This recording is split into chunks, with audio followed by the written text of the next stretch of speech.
नमस्कार beyond beliefs के मेरे क्रांतिकारी और विद्रोही हम ख्यालों। बहुत बहुत स्वागत है आपका अपने YouTube चैनल बियॉन्ड बिलीफ्स में।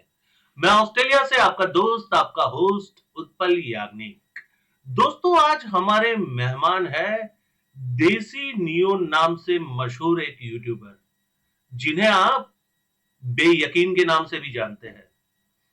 दोस्तों, काफी टाइम से उनसे फेसबुक पे गुफ्तगू चल रही थी, चैटिंग चल रही थी, पर एक्चुअली वो अमेरिका में रहते हैं, तो कोई टाइम ऐसा सेट नहीं हो पा रहा था कि उनका इंटरव्यू हो पाए। तो तकरीबन हमने 20 दिन 1 महीने तक चैटिंग का सिलसिला चालू रखा और उसके बाद जाके टाइम सेट हुआ, क्योंकि मैं ऑस्ट्रेलिया में रहता हूँ, वो अमेरिका में रहते हैं, हम दोनों जॉब भी करते हैं, तो वो भी संभालना पड़ता है। तो एक टाइम सेट हुआ, तो फिर मैंने तय किया कि ये रिकॉर्डिंग की जाएगी और मैंने पूरी हमारी जो डिस्कशन थी, उनका इंटरव्यू था, उसको रिकॉर्ड किया है और आज उसे मैं ऑन एयर करने जा रहा हूँ। दोस्तों, ये वार्तालाप, ये डिस्कशन बहुत ही अच्छा रहा, मुझे बहुत कुछ जानने को मिला।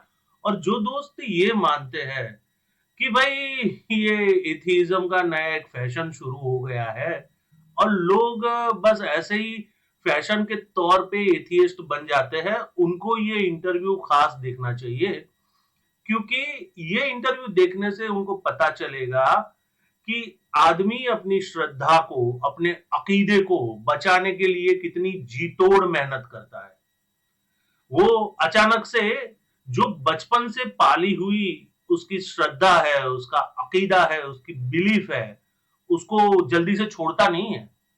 वो उसको बचाने की भरपूर जद्दोजहद करता है, पर जब उसके सामने सच्चाई पूरी नग्न होके खड़ी हो जाती है, नग्न वास्तविकता से उसका जब सामना होता है, नेकेड ट्रूथ उसको जब दिखाई देता है, तो फिर ये भ्रम, ये इल्यूजन, ये बिलीफ पालना बहुत मुश्किल होता है।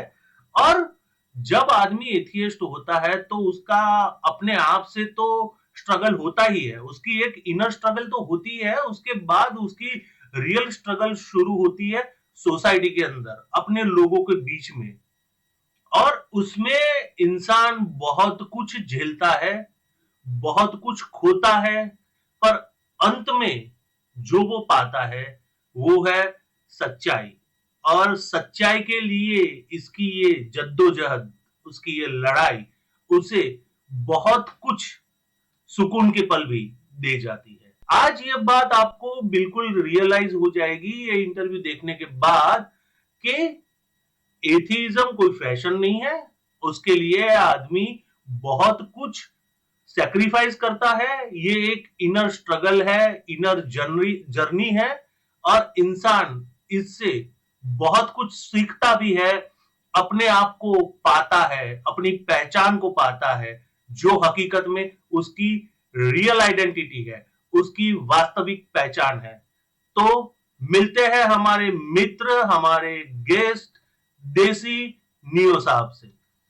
हाँ, देसी नियो सर, बहुत बहुत स्वागत है आपका मेरे यूट्यूब चैनल बियॉन्ड बिलीफ्स में। सबसे पहले बात करेंगे आपके बचपन के बारे में। तो आपका बचपन कहाँ गुजरा, कैसे गुजरा? बचपन का कोई दिलचस्प वाकया जिसको आपने आज तक याद रखा हो? बिल्कुल। First of all thank you, बहुत-बहुत शुक्रिया आपका आपके चैनल पे आने का और गुफ्तगू करने की। मेरा आइडिया ये रहता है कि हमेशा कैजुअल तरीके से, बिल्कुल फ्रेंडली तरीके से आप डिस्कशन करें, बातें करें, एक-दूसरे की थॉट्स डिस्कस करें कि भई what are bill you thinking, what am I thinking? तो एंड उस लिहाज से I appreciate your channel. I see you have talked to a lot of very, very intelligent people. So now you thank will you get a sir. Chance to talk to somebody who is not that intelligent. अरे नहीं, नहीं। नहीं ठीक है। Sir, मैं आपकी भी channel देखता रहता हूँ और आप बड़ी दिलचस्प चर्चा करते हैं जी, और बड़ा अच्छा लगता है।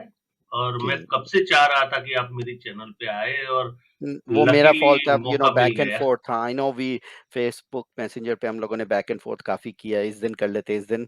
अब फाइनली हुँ, अभी टाइम मिल गया तो चले कर लेते हैं। तो विदाउट एनी फर्दर ड्यू मैं शुरू बताता हूँ आपको। बेसिकली मेरा जो बैकग्राउंड है वेरी टिपिकल है, नॉट वेरी डिफरेंट।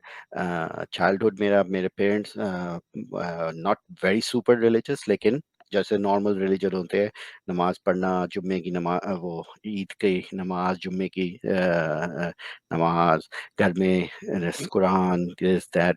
तो मॉडरेट फैमिली, इस्लामिक बैकग्राउंड की, सुन्नी बेसिकली हमारा बैकग्राउंड था। तो ग्रू अप मैं मिडल ईस्ट में हुआ। तो मेरे, अच्छा। हाँ, मेरे फादर जो थे मिडल ईस्ट में, उनको जॉब मिल गई थी तो वो मूव हो गए थे। मेरे हुँ, बर्थ, हुँ, मैं जब ऑलमोस्ट 5-6 ईयर्स का था तो वो मिडल ईस्ट में मूव हो गए थे। तो हुँ, जब वो हुँ, मूव हुए तो फिर 1 साल के बाद फिर हमारी पूरी फैमिली मिडल ईस्ट चले गई थी। So we basically grow up in Middle East. Right. ठीक है ना, हाँ। तो उधर यू नो मुस्लिम कंट्री में रह के जिस तरह होता है, कुरान दिस दैट पढ़ाते हैं बच्चों को, सारे इस्लाम सिखाते हैं। आपकी लाइफ हमेशा रिलीजन के चारों तरफ ही घूमती है, हुँ, जिस हुँ, तरह, जो जिस तरह का टिपिकल लाइफ है। और हर वक्त बातों में और फ्रेंड्स सर्कल में बस यही होता है, रिलीजन के रेफरेंस से ही बातें हो रही होती हैं और ये वो। तो वही वाले टिपिकल हमारी लाइफ रही थी। हुँ, चाइल्डहुड में मुझे ये याद है, अगर आप कोई मेमोरी वाली चीज़ याद है तो मुझे याद है कि हम लोग रोज जाते थे 2 घंटे के लिए मदरसा। हमारे अच्छा। हाँ, तो उधर जाके सिपारा याद कराना, आयतें याद करानी, कुरान पढ़ना, तलफ़्फ़ुज़ से, तजवीज़ से, किस तरह प्रोनाउंस करना है उसको, ये वाली क्लासेस होती थी। तो हम, मेरा था हमेशा हफ्ते में कम से कम 3 दिन इसकी क्लास होती थी, मदरसा की क्लास। और फिर अच्छा। वीकेंड पे पूरी फैमिली की गैदरिंग होती थी मस्जिद के अंदर, जिसके अंदर दर्स होता था। दर्स मतलब उधर का एक बहुत बड़ा शेख था जो उर्दू भी बोलता था और अरबी भी बोलता था। तो हुँ, हुँ, पठान था बैक फ्रॉम द बैकग्राउंड। तो वो आके फिर एवरी वीकेंड 2 घंटे की, 1 घंटे का सेशन रखता था मस्जिद में, जिसमें सारी फैमिलीज जो उधर की लोकल फैमिलीज हैं, पाकिस्तानी इंडियन बैकग्राउंड की, वो सारी मस्जिद में जमा हो जाती थी। और फिर वो बैठ के कुरान का दर्स दे रहा होता था और हम लोग सब बैठ के सुन रहे होते थे। तो ये वाली चीज़ें मुझे याद है कि हम ग्रोइंग अप इस तरह के सेशन से हम लोग गुजरे। और जब साल में 1-2 महीने जब छुट्टी होती थी तो हम लोग पाकिस्तान पाकिस्तान चले जाते थे विजिटिंग के लिए अपने फैमिली के साथ and hmm, all that hmm, stuff. तो बेसिकली ये था टिपिकल अपब्रिंगिंग। मैं उधर मिडिल ईस्ट में ऑलमोस्ट एफएससी, जिसको पाकिस्तान में कहते हैं सेकंड ईयर, कहते हैं एफएससी, कॉलेज 12th ग्रेड जिसे कहते हैं ना, हुँ, पाकिस्तान हुँ, इंडिया में हुँ, भी हुँ। वही है। तो हाँ, वो, हाँ, तो वो उस ग्रेड तक मैं मिडिल ईस्ट में था। फिर 12th ग्रेड के बाद फिर जब मैं ग्रेजुएट हुआ तो फिर मैं यूएस मूव हो गया। अच्छा, अच्छा, ओके, ओके, ओके। सर, आपका अच्छा एक्सपीरियंस रहा। आप पाकिस्तान को भी देख पाए और मिडल ईस्ट को भी देख पाए और मैं समझता हूँ तब तक आपकी उर्दू और अरबी दोनों अच्छी होंगी क्योंकि आपको दोनों एक्सपीरियंस रहा। हाँ, दे यही बड़ी इंटरेस्टिंग बात है। उर्दू तो शुरू से ही जैसे फैमिली में बोली जाती है, और लेकिन अरबी मुझे नहीं आती और ना तो हम अच्छा, लोगों ने सीखी। पता है क्यों? व्हिच इज़ अच्छा। Very interesting. लोग रियलाइज़ नहीं करते कि जब उस ज़माने में, आज से आई मीन 1980s की बात कर रहा हूँ मैं, उस ज़माने में जब पाकिस्तानी कम्युनिटी या इंडियन कम्युनिटी जब मिडल ईस्ट में रहती थी, हुँ, अ, हुँ। वो बिल्कुल आइसोलेटेड होके रहती है। मतलब वो विदिन इट्स ओन कम्युनिटी में ही रहती है। उनका अच्छा, एक आउटसाइड, गेटो में ही। हाँ, ओके, बिल्कुल। हाँ। मतलब आपका अगर जो ग्रुप्स है वो आप सारी जो 20-30 पाकिस्तानी फैमिलीज़ हैं वो आपस में ही मिल के रह रही होती हैं, और वो हुँ, एक-दूसरे हुँ। से इंटरैक्ट कर रही होती है, एक-दूसरे के घर जा रही होती है। और वो वाला जो ग्रुप है वो आउटसाइड जो अरबिक लोग हैं उनसे ज़्यादा इंटरैक्ट नहीं करते थे। तो वो, अच्छा, या तो ओके। को थोड़े बहुत थे लोग जिन्होंने अरबी भी सीख ली है, व्हिच इज़ फाइन, लेकिन मैंने कभी नहीं सीखी। और हुँ, हुँ, हुँ। बस उधर तक सीख ली कि भई कुरान कैसे पढ़ते हैं अरबी में, लेकिन ओके, लेकिन जैसा बात करने के लिहाज से नहीं सीखी। अच्छा, अच्छा। अच्छा, compare to Middle East and Pakistan, आपको ज़्यादा मज़हबी कौन लगा? पाकिस्तान ज़्यादा मज़हबी है या मिडल ईस्ट? और Pakistan most definitely. Middle east, okay. हाँ, मिडल ईस्ट में मज़हब है लेकिन इतना ओवरवेलमिंग नहीं है। लाइक सर पे डंडा मारने वाला नहीं है।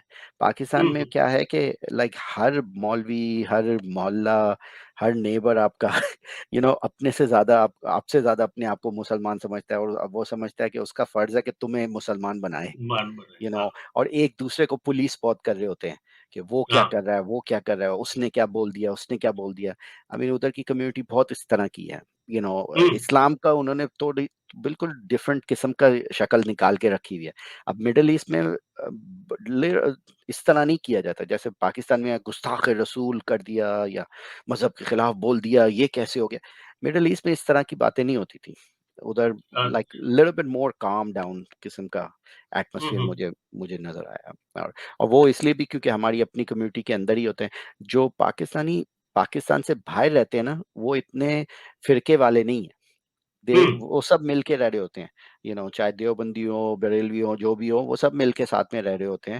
एक ही राइट। मस्जिद में जा रहे होते हैं, नो प्रॉब्लम। लेकिन ये जब पाकिस्तान में आप चले जाते हो, देन ये सेक्ट और ग्रुप्स और ये वो बन जाते हैं कि नहीं, तुम बरेलवी हो तो तुम ये हो, तुम अहले हदीस हो, तुम अहले तशय्युह हो, और ये हाँ हो हाँ, वो हो। बिल्कुल बिल्कुल, हाँ, सब शुरू तो हो ये जाता ज्यादा, है। ये वाला ज्यादा प्रॉब्लम जो है ना, ये mostly Pakistan, India and Bangladesh के एरिया का टिपिकल प्रॉब्लम है। लेकिन मिडल ईस्ट के अंदर Pakistanis are just Pakistanis. Okay. To my opinion, जितना मैंने देखा है, ऑफ कोर्स दूसरे लोगों का डिफरेंट भी ओपिनियन हो सकता है, लेकिन जितना मैंने देखा है, मुझे तो हम्म। ऐसा ऐसे ही ग्रो अप हुआ। Right right. हाँ, ये होता है एक्चुअली, क्योंकि आप जब दो कंट्री सेम रिलीजन की होती है, जब आप दोनों का एक्सपीरियंस करते हो, तो आपको कंपैरेटिवली पता चलता है कि कहाँ पे कट्टरता ज्यादा है, कहाँ हम्म, पे लोग बहुत एकदम स्ट्रांगली बन के रिलीजन को फॉलो करते हैं और उनका कुछ अलग ही नजरिया होता है हम्म। रिलीजन के प्रति। तो ये समझने में, जानने में आसानी रहती। अच्छा सर, आपको सबसे पहले मजहबी बातों पे शक कब हुआ? मुझे सबसे पहले मजहबी मुझे अभी भी याद है, फर्स्ट टाइम जब मेरे साथ डाउट आया था मेरे माइंड में, सबसे पहला डाउट जो मुझे याद आ रहा है, जो बिल्कुल क्लियर डाउट था, वो था कि it's like almost like story ज़हन में याद है मुझे कि मैं जुम्मे के खुतबे में बैठा हुआ था मस्जिद में, हम्म। और खुतबा हो रहा था। तो जिस दिन खुतबा करना था, जो उनका जो स्टैंडर्ड रेगुलर मौलवी था, वो उस दिन नहीं आया था, शेख। हम्म। तो उसके जगह पे उन्होंने एक यंग सा मौलवी था, उसको भेज दिया खुतबा देने के लिए। तो वो ओके। यंग, हाँ हाँ, तो यंग सा मौलवी था, जरा एनर्जेटिक एंड ऑल दैट। तो वो उसने खुतबा दिया, तो मैं आगे वाली रो में ही बैठा था। मैं हमेशा फर्स्ट रो में ही बैठता था जब भी इस तरह का होता था जुम्मे का thing। तो मुझे अभी भी याद है कि वो जब खुतबा दे रहा था, तो उसने अपनी कॉन्वर्सेशन में बात की कि ये लोग ऐसे ही इल्ज़ाम लगाते हैं हजूर सल्लल्लाहु अलैहि वसल्लम पे कि वो पीडोफाइल हैं, उन्होंने छोटी बच्ची से शादी की। तो क्या हो हम्म। गया अगर आयशा 6 साल की थी, इससे क्या फर्क पड़ता है। जब मैंने ये सुना, टू बी ऑनेस्ट, उससे पहले मुझे हम्म। ये भी नहीं पता था कि आयशा की एज 6 है, या हजूर ने किसी अच्छा। 6 ईयर से शादी की, राइट, क्योंकि इतना ओके। डिटेल है। जब मैंने ये सुना, मुझे इतना गुस्सा है, मैं कहला हाउ डेयर ही, हमारे प्रॉफिट को डिसरिस्पेक्ट कर रहा है। हाउ डेयर ही से कि हमारे प्रॉफिट ने किसी 6 साल की बच्ची से शादी की है। इसको तो मैं समझाऊंगा, like who the hell he thinks he's right. gonna disrespect our prophet like that, hmm. not knowing that he was actually telling the truth. But anyway, हम्म। मैं बड़ा गुस्से में आ गया, अपसेट हो गया था। मैं बोला अभी जब नमाज खत्म होती है, मैं इससे बात करता हूँ कि like how who the hell you think you're gonna say something like that। तो जैसे ही नमाज वमाज खत्म हुई है, वो तो मुझे मौका नहीं मिला उससे बात करने का। So I got home. तो फिर मैंने बोला ये no, this is, I am gonna find the truth and I am gonna bring the वो आयत एंड डॉक्यूमेंट उनके सामने रखूंगा, तो फिर बोल बताऊंगा। मैंने फिर हाँ। जब खुद रिसर्च की, तो मैंने हम्म। बोला व्हाट, ये तो ट्रू है कि he was more than 50 years old and Ayesha was 6 years old, हदीस हम्म। के बेस के ऊपर। So that was the first time that was a little shock in my system, कि हम्म। उससे पहले हजूर को हम लोगों ने हमेशा सिर्फ आइडियल के तौर से ही देखा। क्योंकि हाँ। क्योंकि हजूर की जो आपके बच्चों, जब उस वक्त मैं बच्चे लाइक था, आई वाज लाइक मे बी 17 16 और समथिंग। तो हम्म। उस वक्त तक हमारे दिमाग में सिर्फ हजूर की एक बहुत ही परफेक्ट इमैक्युलेट इमेज ही होती। Like he was somebody who has nothing, आप उनके बारे में गलत सोच सकते हो या सोच भी नहीं सकते उन्होंने कोई भी ऐसी वैसी काम किया होगा जो क्वेश्चनेबल है। तो जब ये वाला जब मैंने सुना ना, तो ये that was the first shock to my system, like what really. फिर then I was like okay, इसके पीछे कोई होगी रीजन, मुझे क्या पता, व्हाट कैन आई डू। फिर उसके बाद थोड़ा सा और इन्फॉर्मेशन मुझे मिली कि अच्छा वो उनकी एक शादी नहीं, हो तो 12 शादियां करके रहने हैं वो, एक से नहीं। तो थोड़ी सी और डिटेल्स मिलने लगी ना, so it was very bothering me a little bit, like जिस बंदे को तो मैंने आइडियल समझा था कि उसकी लाइफ में कोई भी गलत काम नहीं हो सकता, लेकिन देयर्स वो फिर भी ह्यूमन लाइफ ही उसकी लग रही है फ्रॉम द आउटसेट। तो लेकिन ये वाले डाउट्स मेरे ज़हन में आए थे, लेकिन हमेशा जैसे हमें ट्रेन किया जाता है बचपन से, हे डोंट क्वेश्चन इट, कोई भी चीज़ तुम्हें समझ नहीं आ रही, इसके बारे में ज़्यादा सोचो नहीं, शैतान तुम्हारे दिमाग में ये उल्टी सीधी बातें डाल हाँ, रहा है, हाँ। This and that. तो वही वाली चीज़ें डाल के मैंने अपने आप को ना सेटल कर दिया। So I never brought that into the system. मैं बस जैसे ही ये थॉट्स मेरे ज़हन में आते थे, उसी वक़्त मेरे दूसरी साइड पे ब्रेन में आता था, shut up, don't think about this, अच्छा। Just put it away. तो hmm, hmm, hmm. That those were the few things in the beginning. Right, right, right. अच्छा, आपको जब ये शुरू-शुरू में ये आपका शक का माहौल रहा, वैसे ये पहले ये क्लियर कर दूँ कि आयशा की एज के बारे में 2 इंटरप्रिटेशन है। अभी मैंने ये इमाम तौहीदी को सुना था, जो अपने आप को इमाम ऑफ पीस कहते हैं, वो ऑस्ट्रेलिया के ही है।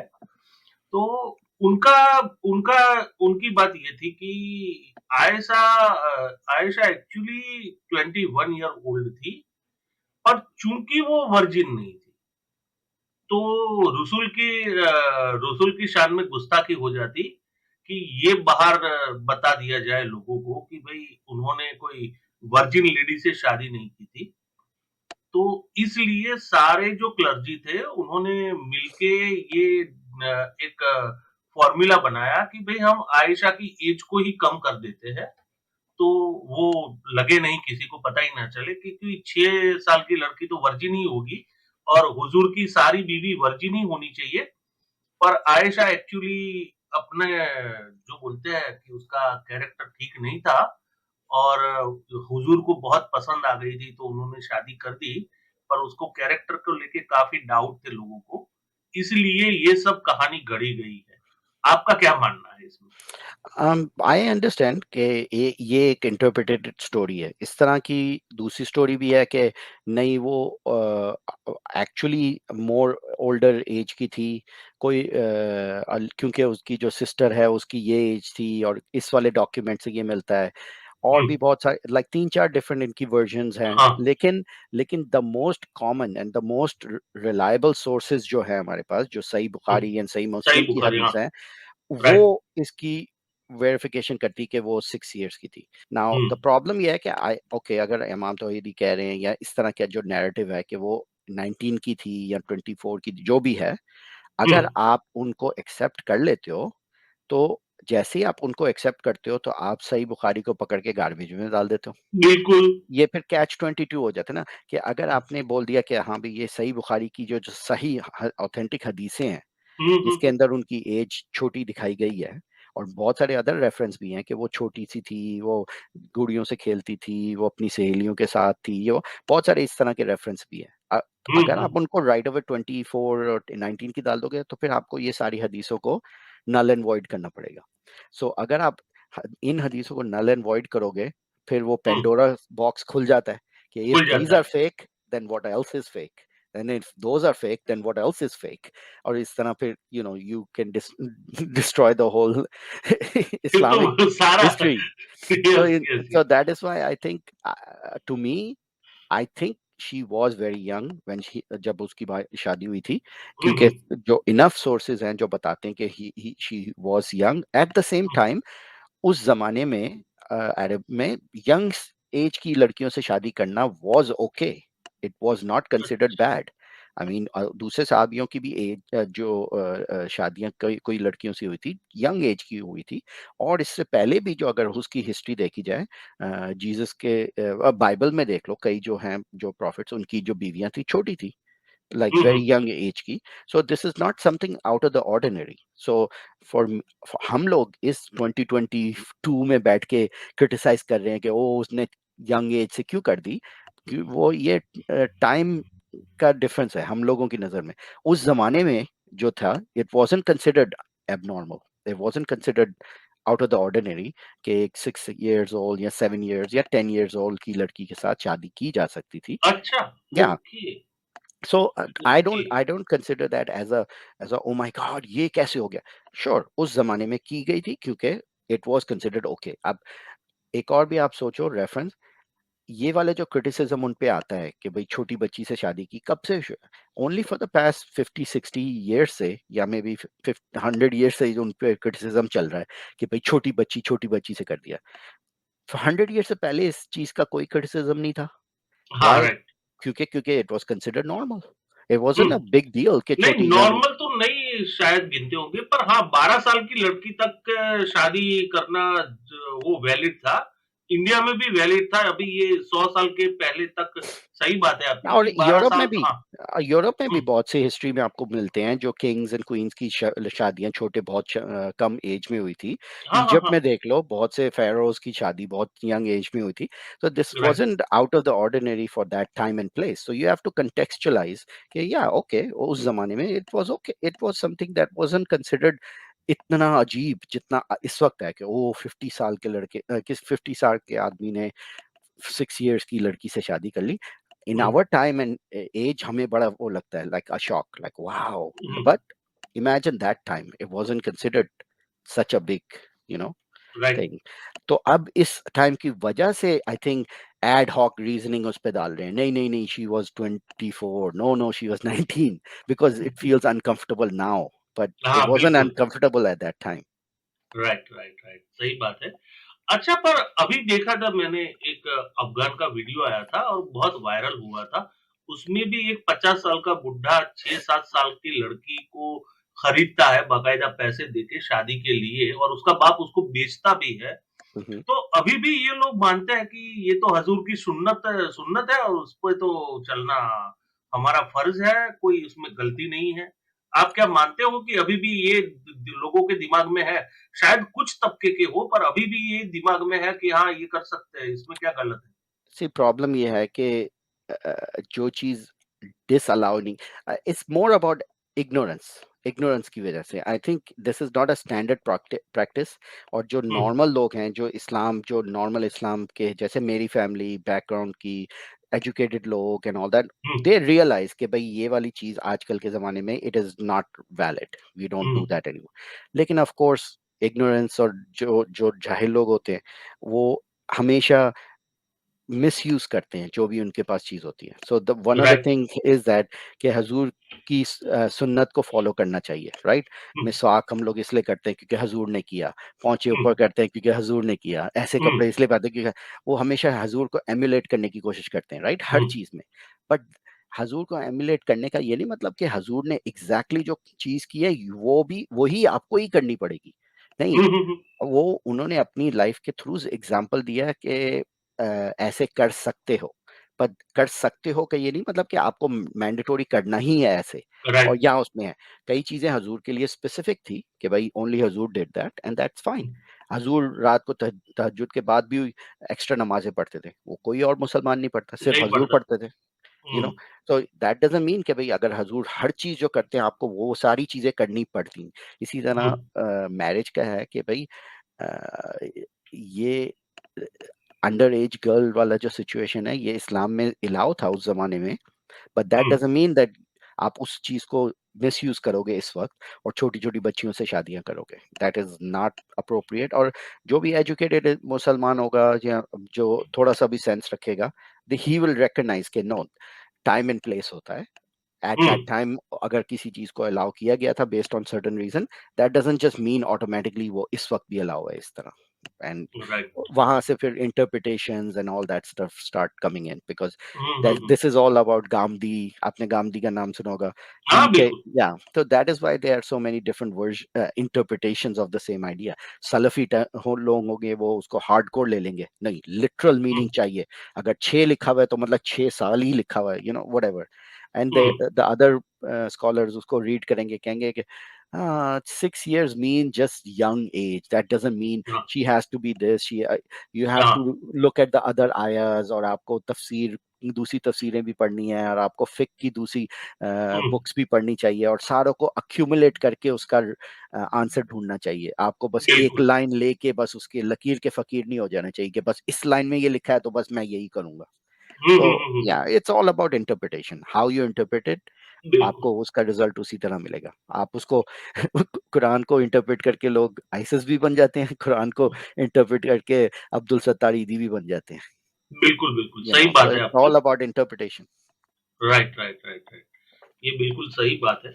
अच्छा, पहली बार आपको ये शक हुआ तो आपने अपने घर में किसी को बताया अपने शक के बारे में?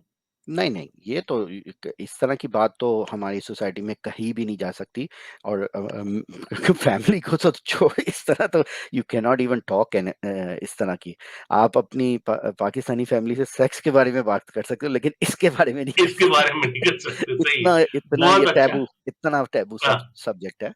Right. I you can, I mean, just to, आपको मैं एक्सट्रीम दिखा रहा हूँ कि आप अपनी फैमिली से बैठ के सेक्स का डिस्कस कर सकते हो, and that would still be maybe okay. But hmm, इस चीज के बारे में कि हजूर की लाइफ और वो ये, और हजूर के ऊपर किसी किस्म का क्रिटिसिज्म आप नहीं कर सकते अपनी फैमिली के सामने. तो मैंने तो इस तरह की चीजों को never discussed it with anybody in the family और एनीबॉडी. अच्छा, अच्छा। हाँ, जब मुझे डाउट्स थे एंड ऑल दैट क्वेश्चंस थे, और मेरे डाउट्स बेसिकली एंड अप यही होते थे कि जो भी मुझे डाउट आता था मैं अपने आप को यही कह रहा होता था कि hey listen, there must be an answer, you are just too stupid to realise कि हाँ, उसका हाँ, असल हाँ, आंसर क्या है. You are just too right. Stupid to understand.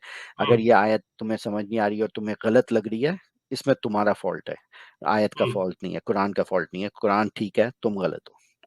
Right, right, right. ये जो लोग मानते हैं ना कि एक्चुअली लोग फैशन में एथियस्ट हो जाते हैं, उनको ये मालूम नहीं है कि एथियस्ट बनने से पहले बंदे ने अपने आप से कितनी लड़ाई की होती है। क्योंकि एक अकीदे को आपने बचपन से लेके उसको बड़े हुए 20-22 साल तक उसी को मानते रहे और अचानक आपके सामने सब खुल जाता है कि ये सब तो सारा गलत लग रहा है मुझे, तो आपको तो पहले अपने आप से ही लड़ना पड़ता है कि मैं अब तक जिसे मानता आया हूँ वो सही है। पहले तो आप अपने आप से लड़ते हो अपने अकीदों को बचाने के लिए और जब ये सब गिर जाता है कि नहीं ये जो मैं मान रहा हूँ वो गलत है, तब आदमी एथियस्ट बनता है। उसके पहले तो बहुत इनर स्ट्रगल होती है। कभी-कभी इंसान डिप्रेशन में भी हो जाता है। ये मैंने देखा हुआ है। तो जो लोग ये बोलते हैं ना कि यार अब तो फैशन हो गई है, बस कोई भी मुँह उठा के एथियस्ट बन जाता है। उनको पता नहीं है कि ये कितना बड़ा इनर कॉन्फ्लिक्ट है और इससे हर बंदे को गुजरना पड़ता है एथियस्ट बनने से पहले। I agree definitely. I mean, क्योंकि आई थिंक जो लोग कहते हैं ना, ओ ये तो फैशन के बेस पे एथियस्ट हाँ, बन रहा है, वो एक किस्म का उनको डिसमिस करने के लिए, जो हाँ मुस्लिम बिल्कुल, कम्युनिटी है, बिल्कुल। वो उनको होता है कि यार कौन कोई रैशनल बंदा इस्लाम छोड़ नहीं सकता. क्योंकि एक हाँ, एक एक आइडिया है ना इस्लामिक मोमिन मेंटालिटी के अंदर या इस्लामिक सोसाइटी के अंदर के देयर इज नो वे कि कोई बंदा, अगर उसका दिमाग ठीक हो, वो हुँ, इस्लाम को रिकॉग्नाइज नहीं करेगा कि ये सच्चा मजहब है. तो ये हुँ, हुँ, ये स्टैंडर्ड थॉट की जाती है. जब उनके सामने नजर आता है कि रैशनल लोग, बिल्कुल नॉर्मल लोग, पढ़े लिखे, वो क्वेश्चन कर रहे हैं इस्लाम को, और जब वो इस्लाम को क्वेश्चन करके छोड़ रहे हैं इस्लाम को, तो it doesn't make sense to them. So hmm, उस चीज को मेक सेंस करने के लिए वो क्या कहते हैं, उनको डिसमिस करने के लिए, ओ ये तो फैशन के बेस के ऊपर हाँ, ऐसे ही इसने कर दिया, ये शराब पीना चाह रहा था इसलिए इसने हाँ एथियज्म चला बस। गया, ओ ये सेक्स करना चाह रहा था इसलिए इसने एथियज्म कर दिया. वो लोग ये इस तरह के इल्जाम सिर्फ इसलिए लगाते हैं, सिर्फ अपने आप को तसल्ली देने के लिए, हुँ, हुँ, कि हुँ, भाई नहीं बिल्कुल। नहीं, कोई रैशनल रीजन नहीं था इसके पास इस्लाम को क्वेश्चन करने का. यू नो अपनी अपने आप को सेटिस्फाई करने के लिए ये बंदा दूसरे को इल्जाम देता है. बट इन रियलिटी आपकी बात एग्जैक्टली सही है. आपका पूरा बिलीफ स्ट्रक्चर डिमोलिश हो जाता है जब राइट आप सर। रिलीजन को क्वेश्चन करते हो, हम्म क्योंकि हम्म हम्म। आपने पिछले मैंने रिलीजन छोड़ा व्हेन आई वाज 43. So, अच्छा, so okay. for me, for 43 years of indoctrination, of study and पढ़ाई and दुआएं and सारा आपका पूरा जो social structure जो मजहब के चारों तरफ बना होता है, once you hmm. question it, it is gut wrenching to realize that all of that stuff was for nothing. It was right. just based on just a imaginary story. Hmm. It is not easy, और that is the reason why आप ज्यादातर atheist, जो real atheist होते हैं, जो actual rationalist type के होते हैं, जो लाइक कॉप आउट नहीं करते, like hmm oh I think I don't believe in Islam but I believe in the spirituality of the Allah ने वो डाल, like they try to cop out because they can't hmm. handle the Quran and hadith, so they try to cop out. लेकिन बहुत कम होते हैं जो actual बिल्कुल pure तरीके से कहते हैं it does not make sense rationally to hmm. follow religion because there is no evidence for it. It's just based on जब, सॉरी मैं बार बार इंग्लिश बोल देता हूँ बीच में। नहीं, कोई बात नहीं, कोई बात नहीं, वो हाँ आपकी ठीक है। प्रैक्टिस हो गई हाँ है ना इस तरह हाँ, वो बात बस करने की। आदत हो गई ना। हाँ, आई कैन अंडरस्टैंड। हाँ नहीं, हाँ, बेसिकली क्या है मुझे कि भी कॉशियस रहना पड़ता है कि हाँ मुझे ज्यादातर बात हिंदी या उर्दू में हाँ करनी है। बिल्कुल। हाँ, सही बात है। नहीं तो यही है कि आपको रिकग्नाइज करना बड़ा मुश्किल होता है कि यू रियलाइज एंड आखिर में कि you have been believing a story, and the only reason आप उस स्टोरी को इतने अरसे से इसलिए बिलीव कर रहे थे क्योंकि आपके आसपास सारे लोग कह रहे थे आपको कि यही ट्रूथ स्टोरी है। और जब राइट। आप एविडेंस मांगते थे, आपको उल्टी सीधी एविडेंस आगे पीछे की जो आपको सेटिस्फाई नहीं भी करती थी, लेकिन आपका माइंड कहता था मान लो, अगर नहीं हम्म। माना तो कॉन्सिक्वेंसेस बहुत बुरे होंगे। और वो राइट। जो फियर फैक्टर है, the majority of the people जो छोड़ते नहीं है रिलीजन को, वो मेजॉरिटी अपनी फियर की वजह से नहीं छोड़ते, क्योंकि उनको जो बचपन से आखिरत का डर, जहन्नम में जलाए जाओगे, टॉर्चर किए जाओगे, कब्र में डाल के मार वो किया, वो सारी जो चाइल्डहुड इंडोक्ट्रिनेशन दिमाग में बैठी होती है ना, वो आपके माइंड को इतना लॉकडाउन कर देती है कि जैसे ही जो थॉट आता है आपको क्वेश्चनिंग वाला, तो ये जो हम्म फियर है आपको उसी वक्त वो डाउट को हटा देती है कि hey stop, don't even think about it, बेहतर है तुम बिलीव ही करो, what if hmm. It turns out to be true. Right. हाँ, राइट। तो तुमने जलना तो नहीं है ना, चलो हम्म। अगर नहीं भी ट्रू निकला तुम्हारा नुकसान क्या होगा, बिल्कुल। एटलीस्ट तुमने फॉलो कर दिया। अगर ट्रू निकल आया तो तुम्हारा फायदा हो जाएगा, अगर ट्रू नहीं निकला तो तुम्हारा क्या नुकसान है, तुम तो डेड हो गए हो, लाइक योर बिल्कुल। Life is finish. So I think that is the reason why atheism की तरफ बहुत कम लोग ट्रू एथियज्म की तरफ जाते हैं। Most of right. Them just become non religious यानी दिस एंड दैट, हाँ, बट स्पिरिचुअल बहुत, बन जाते हैं। हाँ बट आई एम नॉट बहुत कम, रिलीजियस बट हाँ आई एम स्पिरिचुअल। हाँ लेकिन बहुत कम है जो एक्चुअल रियलाइज करते हैं कि you know what, none of that stuff makes sense because we just do not have evidence. और मैं सिंपल सा क्वेश्चन करता हूँ कि भाई, जो लेवल ऑफ एविडेंस आप दूसरी चीजों के लिए एक्सेप्ट करते हो ना, तो आप प्लीज रिलीजन के लिए भी वही वाला लेवल ऑफ एविडेंस अपने तक रखो, and then right. Everything will be clear. The problem is कि हम लोग रिलीजन और स्पिरिचुअलिटी और इसके लिए डिफरेंट लेवल ऑफ एविडेंस रखते हैं, और एवरीथिंग एल्स बिल्कुल। के लिए डिफरेंट लेवल ऑफ एविडेंस रखते हैं। राइट। यू नो राइट, आपको सही मैं बात। बोलूं कि आपके बैंक में लाइक 100,000 डॉलर्स हैं, आप क्या एविडेंस एक्सेप्ट करोगे? You will need actual evidence to convince you बिल्कुल। That there is, right? लेकिन कोई रिलीजियस बंदे को बोलोगे भाई किसी जिन ने ऐसे कर दिया, या आत्मा ने ऐसे कर दिया, या तुम्हारी रूह ने ये कर दिया, they will accept it without any evidence. Hmm. अच्छा, I ask them the same question कि भाई, फिजिक्स में तुम वही एविडेंस मांगते हो, बायोलॉजी में एविडेंस मांगते हो, मैथ में एविडेंस मांगते हो, हर हर अदर डिसिप्लिन में तुम एविडेंस मांगते हो, रिलीजन पे आके तुम्हें क्या हो जाता है? हाँ, रिलीजन पे तुम आके एविडेंस क्यों नहीं मांगते? बस उस पे तो आप आंख मूंद के यकीन ही कर लो, उसमें वही तो कुछ बात है। पूछना और नहीं। ये वाली हिपोक्रेसी जो थी ना, मेरे से बर्दाश्त नहीं होती, and in the end, and that is the reason मैं इंटेलेक्चुअली ऑनेस्ट रहना चाहता हूँ। Okay, there there is honest fact कि भाई बहुत से आंसर्स हैं जो हमारे पास नहीं है। आई एग्री, बिग बैंग से पहले क्या था? आई don't have the hmm. Right answer. ये कैसे क्रिएट हो गया, सबसे पहले लाइफ किस तरह क्रिएट हो गई अर्थ के ऊपर? Okay, I don't have the answer for that. I am okay right. With saying that I don't know, hmm. लेकिन I am not okay with making up a story and just pretending like I know हाँ, with no evidence. बहुत अच्छा answer दिया आपने sir. अच्छा sir, आपको पहले तो शक हुआ और शक का पूरा प्रोसेस है और आदमी एक जगह पे एंड अप करता है कि सब बकवास है। जैसे आपने बोला कि सब बेबुनियाद है, बकवास है, वो आदमी रियलाइज़ करता है। तो आपको ये ट्रिगर पॉइंट कब आया आपकी लाइफ में कि आपको लगा कि इस्लाम झूठा है और फिर ये भी लगा कि सारे मज़हब बेबुनियाद है, ये हम्म, सब बकवास है? वो ट्रिगर पॉइंट कौन-सा था? वो ट्रिगर पॉइंट था जो जब बोलते हैं मैं, ना हाँ, last nail in the coffin. Last nail in the coffin basically वो था कि मैं और मेरी वाइफ जो है ना, हम लोग ट्रैवल करते हैं काफी सारा, तो हमारा ट्रिप बन रहा था जेरूसलम जाने का, और अच्छा। हाँ, और जॉर्डन जाने का। जॉर्डन में है ना वो पैट्रा, हम्म। तो उधर का ट्रिप बन रहा था। तो आपको पता है इधर के एक बहुत फेमस स्कॉलर हैं यासिर कादी। हाँ, नाम सुना है। हाँ, वो हमारे गाइड थे उस ग्रुप के। तो वो अच्छा, हमें लेके ओके। गए थे, तो उनके ग्रुप के साथ हम लोग गए थे पेट्रा का सारा टूर करना, और फिर पेट्रा के बाद फिर हम जेरूसलम पे गए थे। मस्जिद अक्सा में वी स्पेंट 3-4 डेज, फिर उन्होंने लेक्चर्स दिए थे मस्जिद अक्सा में and all that. So before going to that trip I did a lot of research कि भाई हुँ, उस एरिया की क्या हिस्ट्री है, क्योंकि जैसे मैं नॉर्मली करता था हर चीज़ है।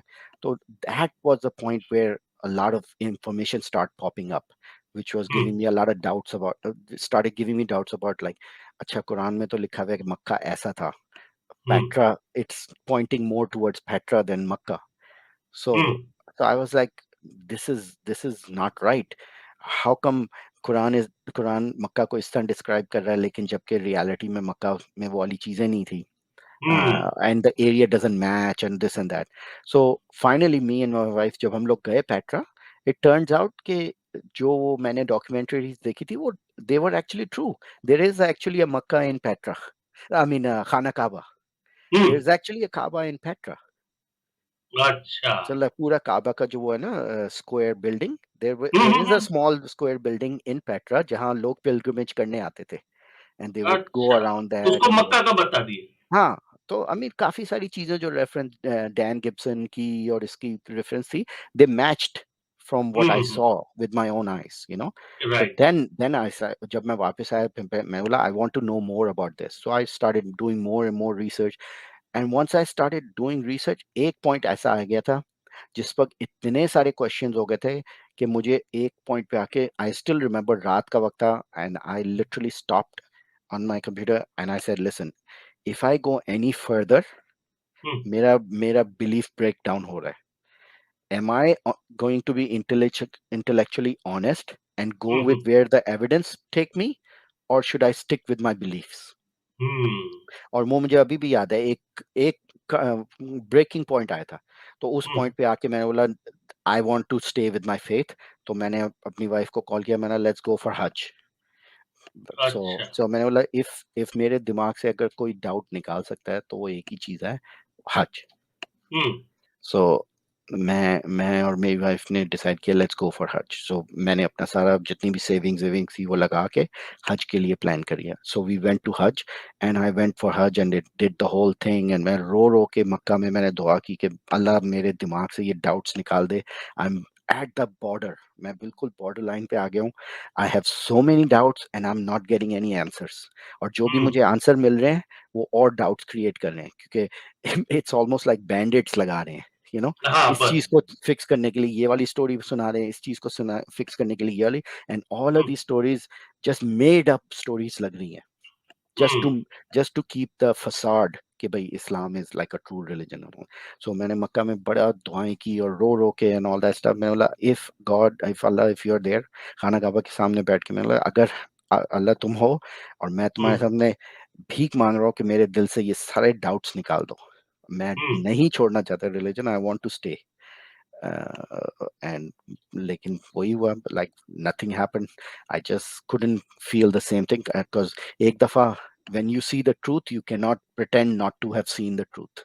हाँ, And yeah, बिल्कुल। so that was the last thing. When I came back, I started doing more and more research about all the different religions of the world, history of religion, किस तरह religion, biology में, evolution, this and that, more and more मैं detail में जाके ना फिर proper तरीके से फिर philosophical studies थोड़ा मैंने की कि भाई philosophy में क्या concepts हैं, किस तरह God का idea perpetuate होता है societies के अंदर, society में यू ऑल हरारी की बुक मैंने पढ़ी, थोड़ी बहुत, और ये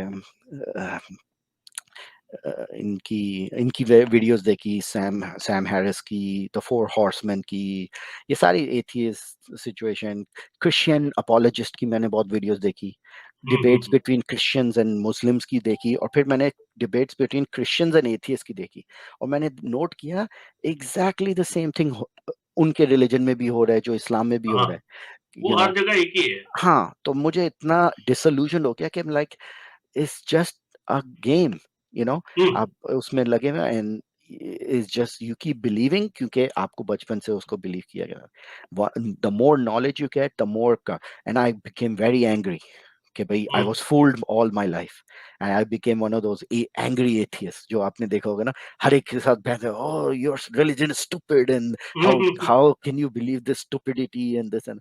तो मैं एक फेज गया था मेरा लाइक 6-7 months का, where I was the angry atheist, मैं हर एक से लड़ रहा हूँ, घर हाँ, पे हर हाँ, एक से लड़ रहा हूँ, किधर भी जा रहा हूँ महफिल में, तो first thing I do is like talk about atheism and talk about how religion is stupid and this and that. Hmm, तो मैं उस फेज से गया, फिर देन आफ्टर दैट फेज फिर मुझे डिप्रेशन का फेज भी ऑलमोस्ट हुआ, कि एक हम्म, पूरा वो सपोर्ट सिस्टम चला जाता है ना, बिकॉज नाउ बिल्कुल, बिकॉज बिल्कुल सर, बिल्कुल।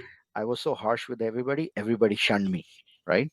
सबने हम्म, मुझे डिस कर दिया, जितने भी रिलीजन वाले मेरे जितने भी दोस्त हैं सब ने मुझे डिस कर दिया, मेरी फैमिली ने मुझे बाइकआउट कर दिया। सो आई, अच्छा। हाँ, तो because I became very isolated, because कोई मेरे से बात नहीं करना चाह रहा, क्योंकि कोई नहीं सुनना चाह रहा इस्लाम के खिलाफ, यू नो। मेरी हाँ, हाँ, मेरी बिल्कुल। मेरी पूरी फैमिली इज वेरी रिलीजियस, मेरी वाइफ की बैकग्राउंड पूरी रिलीजन, मेरी वाइफ हिजाबी हैं, she is like very you know high high, she is very part of the many organizations in okay. Islamic community, you know, हम्म, इस चीज की चेयरपर्सन, इस चीज की मस्जिद की ये कमेटी की चेयरपर्सन, और this and that, so very religious group, right. So सब ने हम्म, मुझे बाइकआउट कर दिया, कोई मेरे से बात नहीं करना चाहता। So I went through that phase of depression, like अब मैं, और डिप्रेशन इसलिए भी क्योंकि you can't ask anybody for support. Let's say आप पहले जब आप रिलीजियस थे, कोई मुश्किल काम करने जाते थे, करने से हम्म, पहले आप क्या कहते थे, "ऐ अल्लाह मुझे हेल्प कर दे, ये बड़ा मुश्किल काम करने जा रहा हूँ, तू बस मुझे रास्ता दिखा देना, मैं से, हम्म। यू नो, एक आपको एक साइकोलॉजिकल एक सपोर्ट जैसा साइकोलॉजिकल मिल जाता सपोर्ट है। हाँ, मिलता है, बट बिल्कुल, बिल्कुल। नाउ नाउ कोई भी मुश्किल काम या कोई भी प्रॉब्लम पड़ती है, I can't ask anybody for anything, no. तो वो भी सपोर्ट आपका छिन जाता है, you know, it's not right. Very easy. Hmm, तो so I went through the depression phase, and but luckily I didn't fall, क्योंकि इस depression phase पे आके many people turned back to religion, हाँ। because वो handle नहीं कर सकते, और वो इतने depressed हो जाते हैं कि they go hardcore back into the religion. Hmm, But hmm, hmm, luckily for me, I was able to handle the depression phase, and फिर came out of the depression phase realizing कि okay, I understand what happened. I cannot live my life being angry at everything. I have to move on with my life and rebuild my whole thought process and what do I believe and how do I come up to वो पूरा मुझे from scratch build करना पड़ा अपना belief system, you know। पहली right. चीजों जिनको मैं believe करता था उनको question किया, why do हम्म, I, पहले like why I have a problem with gay people, पहले जब मैं मुसलमान था तो मुझे gay लोग gay और homosexual like ये gay ये कैसे हैं, हाँ। but then now उसके बाद मैंने question किया like why am I feeling that way for them, like हम्म, मुझे ये इंडोक्ट्रिनेट किया गया था कि ये गंदे लोग हैं, ये हाँ। गलत काम अल्लाह के खिलाफ काम कर रहे हैं, तो you know same thing with, sorry to say that for Hindus, हमें हम्म, बचपन से माइंड में था ओ हिंदू ये गंदे और ये और वो बुतों को पूछते हैं और ये है वो है, दैट हेट्रेड जो दिमाग में डाली चाहिए, I had to question all of that stuff and take all of that stuff out of the brain. Like, no, right. they are exactly like us. It's just that they grew up a different belief system and they are loyal to that belief system, just like I was loyal to my belief system. So there's nothing, no difference between them and us. The only difference is they bow down to this Murti and you bow down to Makkah. you know, हाँ, right. बस, you बस, know, तो बस।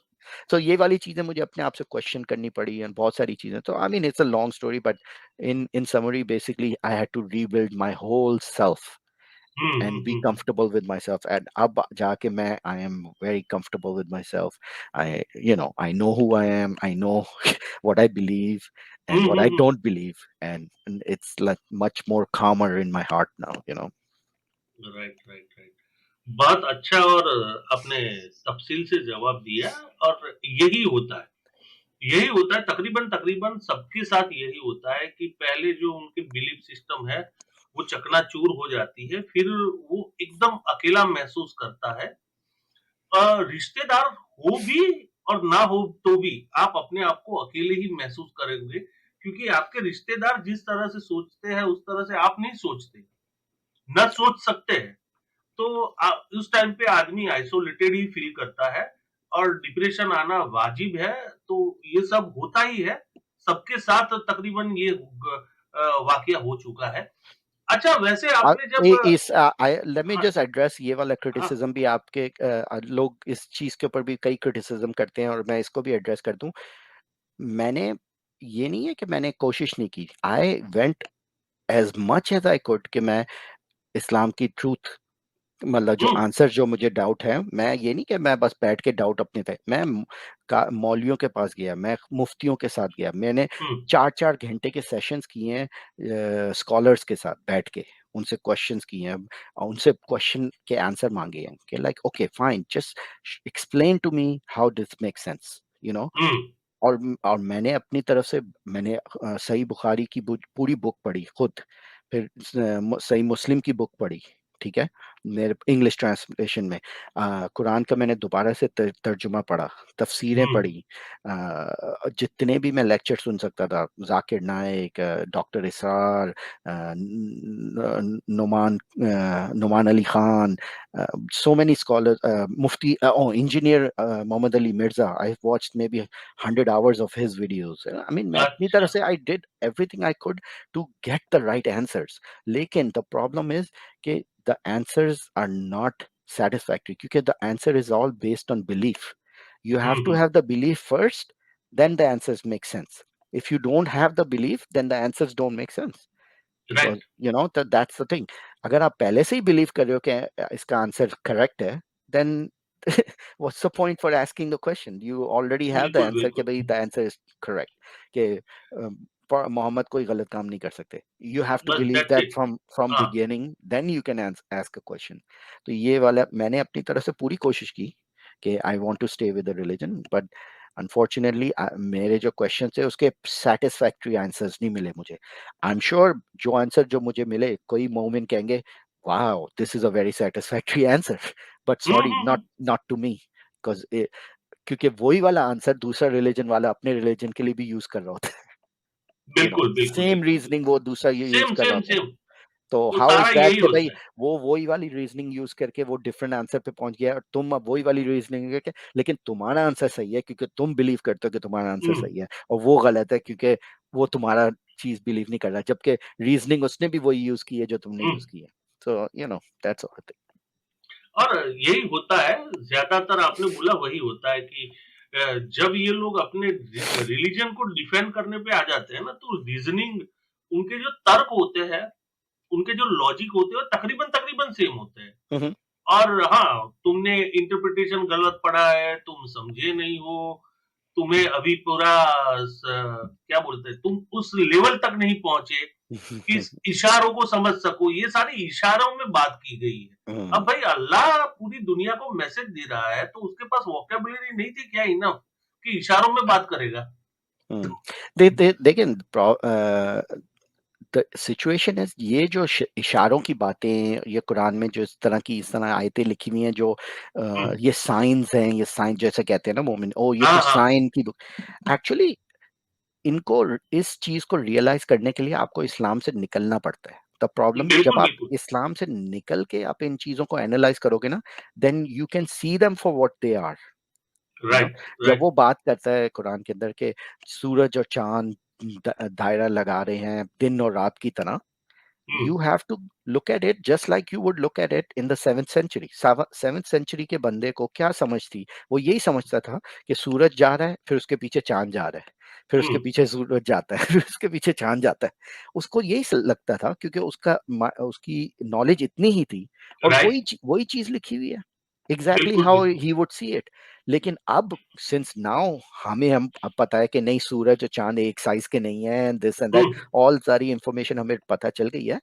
अब हम उन words को totally different तरीके से इंटरप्रेट करने की कोशिश कर राइट रहे हैं, बट इन राइट रियलिटी जिस तरह वो लिखी हुई है वो वैसे ही लिखी हुई है जैसे उस जमाने में समझी जाती थी, you know. Right right. So but you बिल्कुल कैंट सही। Realize that until you have to step away. जैसे बिगर पिक्चर देखने के लिए you have to get a further away, then you see the hmm. Bigger picture. But as long as आप उस दायरे के अंदर हो, तो आप उस दायरे को आप बाहर से नहीं देख सकते कि how it seems, you only see hmm. Your own. आपको अपनी ही स्टोरी सच्ची लगती है। And you know the funny thing is, आप कभी डिबेट देखो, सबसे इंटरेस्टिंग डिबेट होती है क्रिश्चियंस और मुसलमानों की हम्म। क्योंकि वो एक दूसरे की गलतियां निकाल रहे होते हैं, जबकि स्टोरीज दोनों की सेम ही है। सेम दे है। Also believe they also believe in Adam and ewe, वो भी एडम एंड ईव को, वो हम्म। भी नोआज आर्क को बिलीव करते हैं, ये भी नोआज आर्क, और वो एक दूसरे की गलतियां निकाल रहे हैं। Right how right how right. Can you believe this ridiculous thing, वो कहता है how can you believe this ridiculous thing. But only people who are outside that circle can look at the whole game happening and laugh at it, you know. बिल्कुल बिल्कुल बिल्कुल। सही बात है। अच्छा, आपने जो अभी पॉइंट रखा था उसको मैं थोड़ा और एलोबरेट करना चाहूंगा ताकि लोगों को पता चले कि एथियस्ट बनने के बाद कितनी बड़ी स्ट्रगल शुरू होती है। जैसे आपने बताया कि आपके आसपास जो भी मजहबी लोग थे, धीरे-धीरे आपको छोड़ के चलते बने।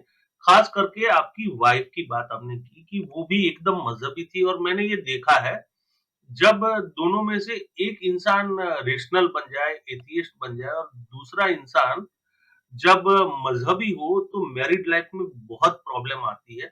तो आपको क्या-क्या प्रॉब्लम अपनी पर्सनल लाइफ में भी फेस करनी पड़ी उसको ज़रा विस्तार से बताइए। हालाँकि ये बहुत पर्सनल क्वेश्चन है, पर मैं इसलिए पूछ रहा हूँ कि लोगों को पता चले कि इंसान कितना सैक्रिफाइस करता है, सिर्फ रेशनल बनने के लिए और उसकी बात सही होने के बावजूद उसको ये सब सफ़र करना पड़ता है।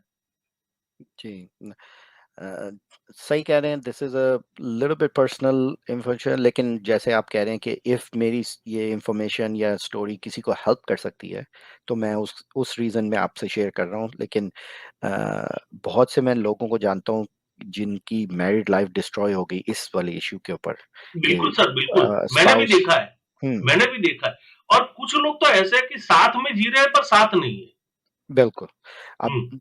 मेरे साथ भी ये हुआ था, जब मैंने क्वेश्चन करना, जब मैंने एंग्री एंग्री एथियस्ट फेज़ के ऊपर, जब मैंने बताया एंग्री फेज़ के अंदर, तो मैं अपनी वाइफ़ से आर्ग्यूमेंट शुरू कर दी, मैंने अपने पेरेंट्स से आर्ग्यूमेंट शुरू कर दी, और बहुत लाउड किस्म की आर्ग्यूमेंट, क्योंकि मैं इतना राइट। एंग्री था उस वक़्त कि like how can you believe this? And जब मैं आपको like I am actually giving you evidence and you don't hmm. Want to listen to evidence, but when when you're telling me your story, you expect me to वो वाली स्टोरियों को बगैर किसी evidence के मान लो, ठीक मान है? लो, हाँ, तो बस। मुझे कह रहे हो कि मैं स्टूपिड हूँ क्योंकि मैं एविडेंस मांग रहा हूँ, और मैं जब हुँ। तुम्हें दो जो काउंटर चीज का एविडेंस दे रहा हूँ, तो तुम उसको सुनना भी नहीं चाह रहे, लेकिन एट द सेम बिल्कुल। टाइम मुझे स्टूपिड बोल रहे हो कि how dare I even question it.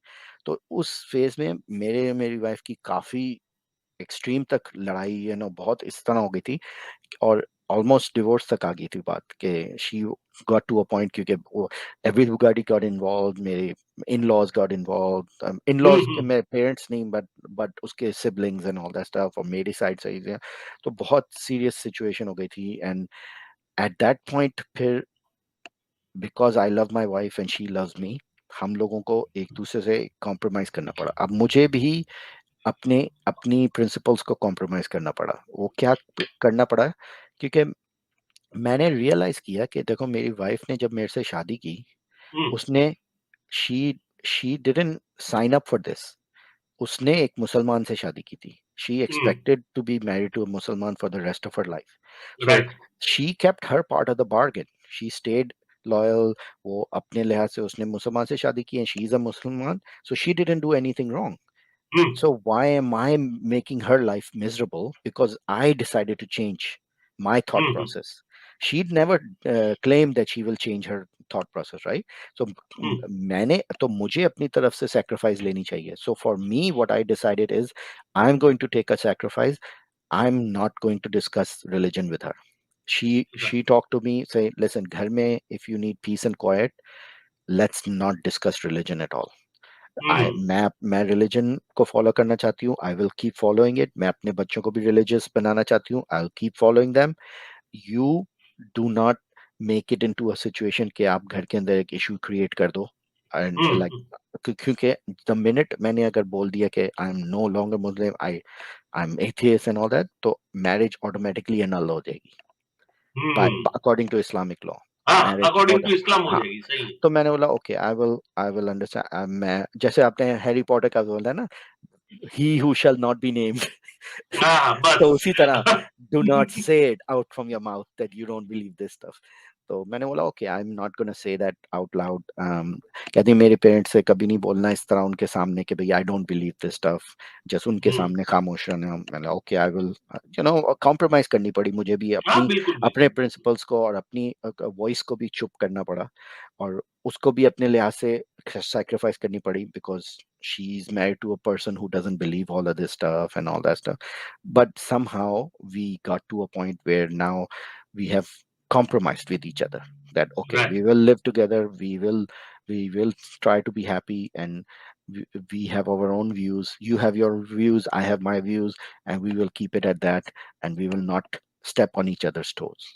So that is where we are right now, just as far as I, and it is a sacrifice क्योंकि आप अपनी पूरे फैमिली के सामने कुछ बोल नहीं सकते, even though they hmm, are talking religion, and you hmm, can say so much things at that point. क्योंकि डिबेट में जिस तरह मैं इधर हदीस इधर उधर आप बैठ के कुछ नहीं कह सकते उनको, क्योंकि हाँ, बिल्कुल। you made a promise to your wife that you're not going to say this thing to in front of the parents. So it's a very very difficult situation. लेकिन nobody said being true to yourself is going to be easy. Hmm, Being, hmm, being true to you, being intellectually honest to yourself is not easy, and it will come with बहुत से sacrifices आपको देने पड़ेंगे. और उनमें देने से पड़ते one of the sacrifice ये भी है कि आप वो नहीं बोल सकोगे लोगों के सामने जो आप बोलना चाहते हो. आपके हैं। राइट, आपके राइट। आपकी लैंग्वेज, आपकी वर्ड्स पे ताला होगा. In my बिल्कुल, बिल्कुल। situation, of some people are very lucky that their husband and wife are on the same page and they can move forward with their activism openly and all that stuff. But in hmm, my hmm, case, my wife is very hijabi, very Islamic, and hmm, hmm, hmm. panch waqt ki namaz and all that stuff. अच्छा, And अच्छा। she's a big time activist in the Islamic side also. You know, hmm, hmm. but she understands that मैं इन चीजों को believe नहीं करता. But it's a compromise. Right, right, right. नहीं, आपने बिल्कुल सही तरीके से जिसे बोला जाए ना, सही दानिशमंदी से काम लिया, वरना घर टूट जाता और आपने सही किया कि भई हाँ, चलो एक Plus बीच का also रास्ता I निकाल हाँ, हाँ, मेरे तीन बच्चे हैं, and I didn't want them to be left alone just in the Islamic side also. मतलब ओके उनको इस्लामिक साइड की नॉलेज मिल रही है, but at the same time मैं भी हूँ उधर. सो आई हाँ, also give them rational thinking. I let them question things. Hmm, They कोई भी question होता है, they know they can ask me questions about it without any fear. हुँ, तो even religious चीज के बारे में and all that, they ask the questions they cannot ask their mom or hmm, their imam. They can ask me. Yes. So I want to be in their life so I can at hmm, least hmm, be the source of rational thinking in case they later on decide कि भाई yes, this makes more sense. Let me get more hmm, hmm, detail. और मैं कभी कभी यही कहता हूँ, मैं पूछता हूँ उनसे कि listen, don't just follow blindly, ask hmm, questions. All I right. can do, मैं अपनी तरफ से मैं उनको फोर्स नहीं करता हुँ, हुँ, हुँ, एथिज्म पे, एग्नोस्टिसिज्म पे नहीं. But at the same time I do tell them, listen, जो भी तुम सुन रहे हो कुरान की, because they go to dars every day and do, तो जो भी तुम सुन रहे हो, question it, don't take it blindly. Hmm, If you question it little by little, you will know the truth behind it. The, the right. the the biggest thing they tell you first in the masjid and all that, don't question. Don't hmm, question. And the minute you question, it starts to unravel. So you have to just have enough guts to question it and ask for the right answer and not be satisfied कि भाई ऐसे घुमा फिरा का जो answer होता है ना, बस हम्म, खूबसूरत अल्लाह का ये प्लान था और इस तरह करके आंसर के ऊपर सेटिस्फाई नहीं हो. Ask for real evidence कि how right. does that make sense. So yeah, that was one of the reason I'm also compromised with the wife कि भाई मैं अपने बच्चों की फ्यूचर भी हाँ हाँ, बिल्कुल देखना बिल्कुल। चाहता हूँ, you know. Right right right. और हमें चिंता भी रहती है, हमारा फर्ज भी होता है, पर मैं आपको बोल बोल सकता हूँ कि शायद चोरी छुपे आपके बच्चे भी आपकी चैनल देखते होंगे। नहीं अब हाँ उनको तो मैंने शुरू like that's the reason one of the thing that मेरा पहले दूसरा चैनल था, अब मैंने वो वाला चैनल बंद कर दिया, अब ये वाला चैनल खोला है. तो ये वाला hmm, channel is more of like not in their view right now, so उनको इस चैनल के बारे में नहीं पता, लेकिन पहले था चैनल थोड़ा सा उनको पता था. अच्छा। तो हाँ लेकिन they are very smart kids, उनको भी पता है कि उनकी मदर उनसे क्या चाहती हैं. हाँ, So बिल्कुल they बिल्कुल have to do that part also, and right. I'm okay with that कि हम्म अगर वो उनको मुसलमान बना रही है, राइट, अच्छा मुसलमान बना रही है, I have no problem with that. अगर हम्म मुसलमान की अच्छी चीजें उनको सिखा रही है, बिकॉज इन माय फैमिली में हमारे में रिलीजन से ज्यादातर अच्छी चीजें सिखाई जा रही है. लव हम्म लव ईच अदर, ये नहीं करो, चैरिटी दो, नमाज पढ़ो, प्रे करो, ये बहुत सारी अच्छी चीजें, मतलब पॉजिटिव साइड के अंदर.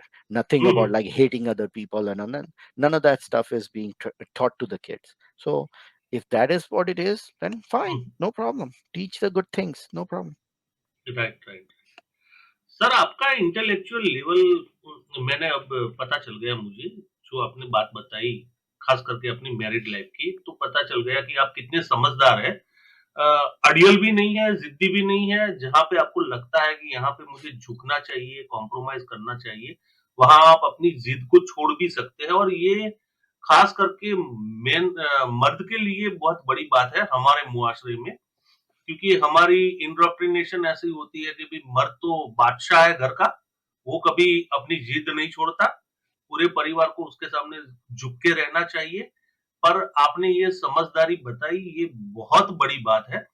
इसीलिए मैं आपको क्वेश्चन करता हूँ, मैंने बहुत कम लोगों को ये क्वेश्चन किया है। अ, आप अपने आप को कहाँ रखेंगे?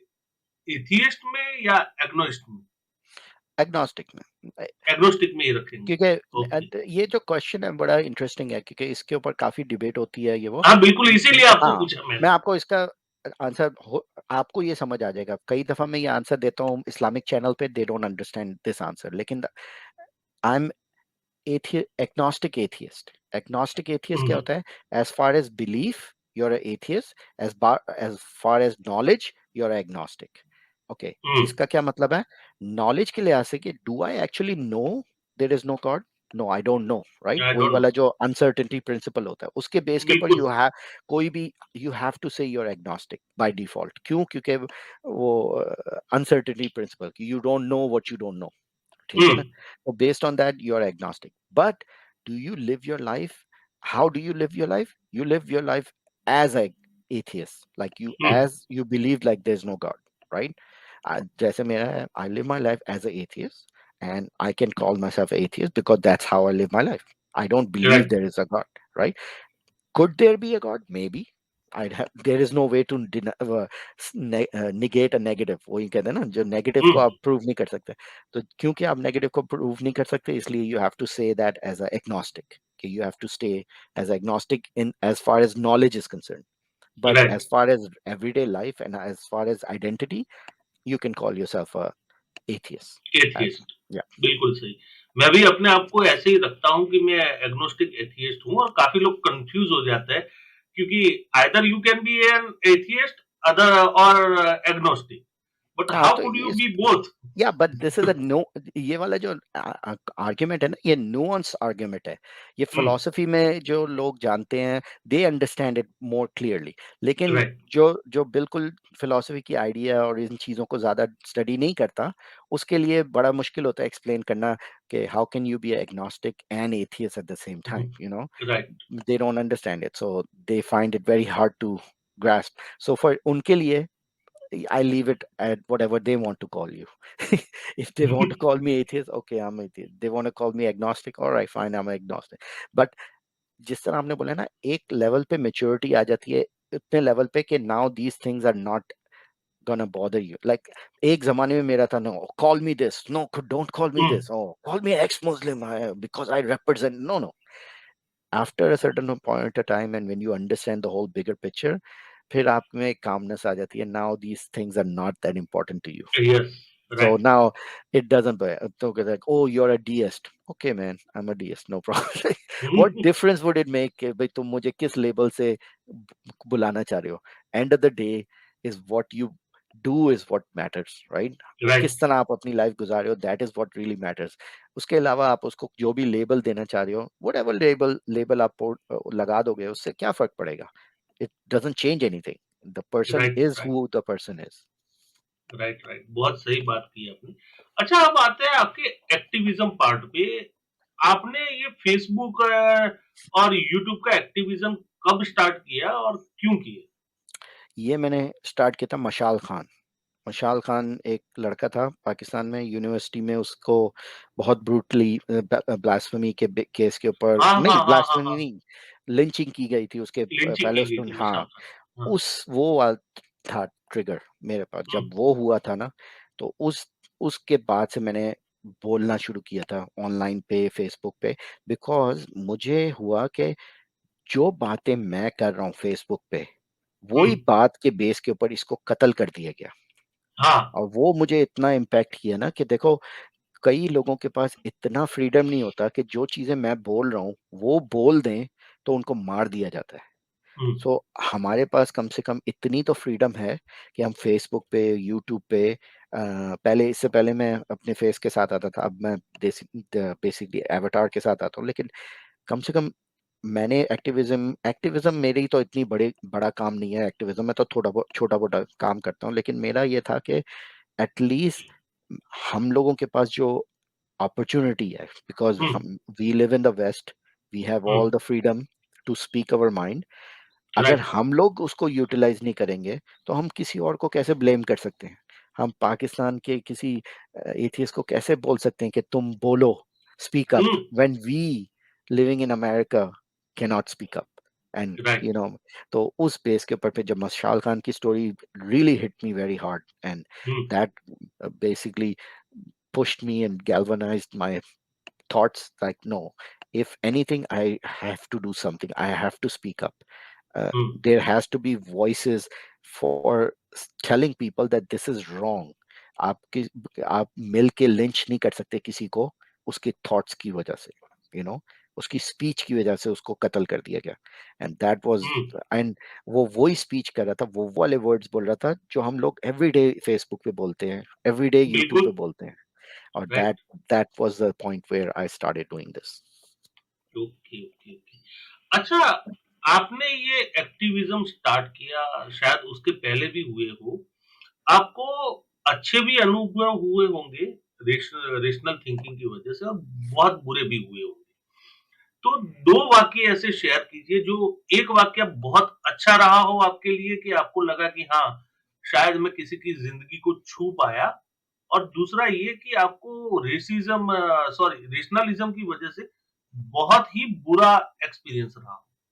हम्म, आई मीन एक्सपीरियंसेस बहुत सारे हैं, उनमें से एक छोटे दो अगर शेयर कर दूं, जो पॉजिटिव एक्सपीरियंस था मेरा इसके बारे में, कि आई मीन अब मैं उसका नाम शेयर नहीं, मैं जस्ट रेफरेंस से दे रहा हूँ।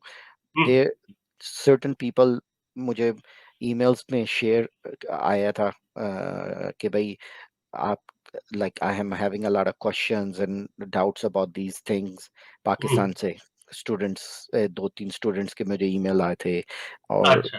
तो उनसे फिर मेरी बात हुई, मैंने डिटेल में उनसे बात की डिटेल में, and they had a question just like me, they had hmm, questioning, they had the same type of doubts and all that, and I was able to explain to them कि हुँ, कि what my reasoning is, you know, हुँ, मैंने ये वाला, and उसका result ये हुआ कि they ended up also becoming more rational, hmm, and हुँ, इस वक्त अब now they are very calm and उनसे मेरी बात होती रहती है on Messenger and all that, and I feel very happy that they were going through so much turmoil at that time, and I was able to help them go through that, uh, hmm, deal with their family, deal with their uh, वो एक को तो job से भी निकाल दिया गया था इसी इशू के ऊपर, और बहुत सारे इस तरह इशू अच्छा। हुए थे. So I was able to help them in, and now they are doing much better, and I feel happy about it कि at least I helped somebody hmm, in their time of need. तो ये एक positive था. I mean negative तो बस क्या करें, everything is negative के भाई. अब मेरे जितने भी फ्रेंड्स थे इधर, you know, hmm. none of them are my friends anymore the minute O they हो found हो, they ये तो found बहुत out. बड़ा लॉस है, हाँ वो तो है. बहुत बड़ा I loss. mean that's the thing कि भाई हम्म, ये जो रिलीजन है ना, स्पेशली इस्लाम, मैं तो इस्लाम के नाम रेफरेंस से ही जानता हूँ ज्यादातर, तो मैं उसी का रेफरेंस दूंगा. हम्म, दिस रिलीजन आपको बेसिकली फोर्स कर देता है कि आप दूसरे को ना विलन बना दो. जो भी हम्म। इस्लाम में नहीं है या इस्लाम के खिलाफ है, वो राइट। ऑटोमेटिकली विलन बन जाता है. क्यों? क्योंकि एक वो है कि we have to protect Allah, we have to protect Mohammad hmm, को, और कोई भी चीज इन दो चीजों को जो कॉम्प्रोमाइज करने की कोशिश कर रही है, वो तुम्हारा एनिमी है. So hmm. That becomes a big issue because rationality out of the window चले जाती है फिर. क्योंकि आपको राइट। रिलीजन, अगर जिसने रिलीजन को हार्डकोर ले लिया, तो he has to defend it in 100%. No doubt. You cannot hmm. not defend Islam. तो उस रीजन की वजह से, आई मीन, या आई मीन फ्रेंड्स का तो इतना मुझे नहीं था, लेकिन जितना इश्यूज मेरे फैमिली में, मेरी मैरिड लाइफ में एंड ऑल दैट, इसकी वजह से हुआ, that was a very tough challenge. And हाँ, बिल्कुल बिल्कुल सर, सर्टन बिल्कुल। सर्टन चीज मैं शेयर नहीं कर सकता इस वक्त, लेकिन they it it became a big problem. क्योंकि कोई कोई लोगों ने मुझे अटैक करने के बजाय, उन्होंने बोला the easiest way to attack me is to attack my wife. So हाँ, हाँ, हाँ। they went after my wife and her family and all that stuff, and that created a O, big issue. क्योंकि उनको पता है कि मुझे directly attack करने से उनको कुछ नहीं मिलेगा, क्योंकि आई कैन हैंडल इट. लेकिन वो कहते हैं कि इनका वीक पॉइंट क्या है, so we want to attack the weak point. So हाँ। I mean, um, I'm not gonna share too much about it, but that या wasn't, understand, yeah, it wasn't a understand वो very, कितना yeah, मुश्किल समय रहा होगा, yeah. कितना, हाँ, मुश्किलों भरा टाइम रहा होगा आपके लिए, मैं समझ सकता हूँ। अच्छा, इसी से रिलेटेड 2 क्वेश्चन करता हूँ। पहला क्वेश्चन ये है कि जब ये इंडियन में भी है, हिंदुओं में भी है, मुस्लिमों में भी है, हमारे मुआशरे के लोगों में खास है कि जब हम लोग माइग्रेट होते हैं ना, तो हम लोग कुछ ज़्यादा इंडियन, पाकिस्तानी और अपने रिलीजन को फॉलो करने वाले बन जाते हैं। अ, या तो Yeah. एकदम वेस्टर्न बन जाते हैं कुछ लोग, जिनको बस कोई लेना-देना ही नहीं है, यानी प्योर वेस्टर्न बन जाते हैं कि अपने देश से भी कोई प्यार नहीं रहता, बस हम तो फॉरेनर हो गए, ऐसे बहुत कम लोग होते हैं, पर ऐसे भी मैंने देखे हैं। पर बहुत ज़्यादा ये होता है कि उनकी पता नहीं इमोशन कहाँ से जाग जाती है कि वो बहुत ज़्यादा इंडियन, बहुत ज़्यादा पाकिस्तानी और बहुत ज़्यादा मज़हबी हो जाते हैं फॉरेन आकर। तो आपने भी ये नोटिस किया है? इसके पीछे आपको साइकोलॉजी क्या लगती है? नहीं, ये यू आर एब्सोल्युटली राइट. और ये एज अ मैटर फैक्ट मेरे अपनी फैमिली में मैंने देखा है कि लाइक जब मैं I am married now for 19 years now, right. तो हुँ, इनिशियली मेरी जो इन लॉज की फैमिली में कोई भी हिजाब नहीं पहनता था. Everybody was very casual Muslim and all that. Over hmm, a period of time now they are like kattar Muslim and you know dars and namaze and dadi and all that stuff. And I think the reason for that is they compensate for it.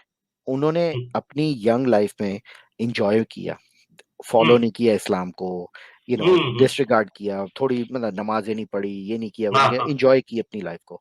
अब जब उनकी जब later on in the life आते हैं, 50s में, 40s and 50s की time आता है, दे फील गिल्टी कि हाँ। they did not pray enough, they did not go.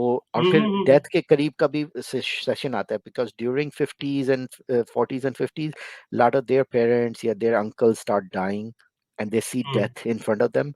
तो death उनको realize करती है, oh I am going to die soon, so I hmm, haven't really मैंने enough रिलीजन को नहीं फॉलो किया, अल्लाह मेरे से नाराज है, अल्लाह हाँ, अल्लाह अल्लाह को ने क्या मुंह क्या दिखाऊंगा। मैं मुंह दिखाऊंगा। सो फॉर दैट वो फिर 180 टर्न ले लेते हैं कि let me make up for all the time that I lost. और वो अपने हम्म। मेकअप करने के चक्कर में अपने बच्चों को अपने से ज्यादा मौलवी बनाने की कोशिश करते हैं। खुद ने तो कभी हाँ। कुरान नहीं पढ़ा होगा तफसीर के साथ, लेकिन बच्चों को हाफिज बनाना है। यू नो, खुद ने जुम्मे नमाज पढ़ी है, लेकिन बच्चे ने 5 वक्त की नमाज पढ़नी है। यू नो, राइट तो राइट राइट। ये एक मैंने ट्रेंड देखा है कि वो फिर अपने आप का वो जो अपने वो कॉम्पनसेट करने की कोशिश करते हैं इन लेटर हम्म। ऑन, एंड फिर वो और एंड वही वाला होता है ना domino effect, the more religious you get the more religious you gonna get. वो हम्म। जितना और रिलीजियस होगे उसका बाय प्रोडक्ट होगा कि आप उससे भी ज्यादा रिलीजियस होने लग जाओगे। एक राइट। छोटी दाढ़ी रखी है तो आप दाढ़ी के बाद पौंचे भी ऊपर कर लोगे, पौंचे ऊपर किए हैं तो इसका मतलब अपना घर मूव करके मस्जिद के साथ ही घर खरीद लोगे। बिल्कुल। It escalates to that point. Right right right. ये हिंदुओं में भी यहाँ पे है। और सबसे ज्यादा ये है कि भाई बच्चे बिगड़ जाएंगे। हम्म हम नहीं ठीक रहेंगे तो बच्चे बिगड़ जाएंगे। तो पहले से उनको मजहबी तरबियत शुरू कर दो। उनका ब्रेन वॉशिंग इतना कर दो कि वो इस चंगुल से निकल ही ना पाए। हम्म। तो ये और बहुत मैंने इसका होता है। बैकफायर भी देखा है एक्चुअली।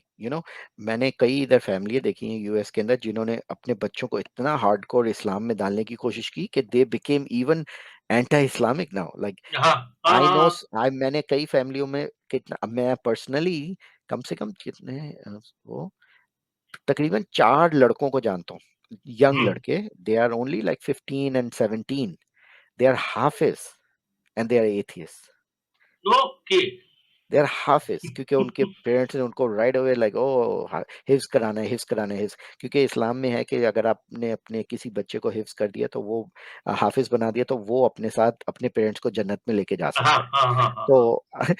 पेरेंट्स के पास ये अच्छा सा लूप होल मिल गया कि खुद हाँ ने तो कभी टिकट है, किया नहीं है, तो टिकट हाँ है वो। फ्री टिकट मिल रही है, चलो बच्चे को हाफिज बना दो। तो उन्होंने हम्म। उनको मैं 4 लड़कों को जानता हूँ पर्सनली जो हाफिज हैं, एंड वो हम्म। तरावी भी पढ़ाते थे। उनमें से अच्छा। एक तो उसने इस साल लास्ट ईयर पूरा हमारे लोकल मस्जिद में उसने पूरा तरावी पढ़ाई, एंड ही सही थी। लाइक उस मेरी अपनी उनसे लाइक यू नो अंडरकवर बात रहती है, हाँ हाँ। लेकिन आई मीन यही होता है, बैकफायर होता है। एंड बिल्कुल। दे वर लाइक अब मैं क्या करूं, like I can not disappoint my parents, so I have to hmm. Live this life. So मैं I understand totally, so just do what you have to do. Right right right. अच्छा, अब आपसे एक आखिरी सवाल कि आजकल नहीं पर मैंने देखा तकरीबन तकरीबन 14-15 सालों से इस्लाम के ऊपर ये टेररिज्म का तमगा चिपक गया है और आज तक निकला नहीं है। तो आपको क्या लगता है कि जो लोग ये बोलते हैं कि इस्लामोफोबिया फैल गया है, इस वजह से लोग ये समझते हैं कि इस्लाम के साथ टेररिज्म है, या कि वाकई इस्लाम टेररिज्म के लिए कहीं ना कहीं जिम्मेवार है? आई मीन दिस जैसा ये कहते हैं ये वाला जो है ना topic, it is a very very complicated topic. And अच्छा। और इसका आंसर बिल्कुल easy straightforward, oh Islam is responsible for all the terrorism, इस तरह नहीं है। You know, hmm. Lot of the terrorism का जो इशू है वो सोशल इकोनॉमिकल बहुत सारे फैक्टर्स प्ले इन करते हैं। आपकी कंट्रीज के साथ क्या हुआ है, कलोनियलिज्म के साथ क्या हुआ है, हम्म। आपके ऊपर कौन सी गवर्नमेंट ने कब्जा किया था एंड उसका रिएक्शन क्या हुआ था। सो मेनी फैक्टर्स जो प्ले इन होते हैं।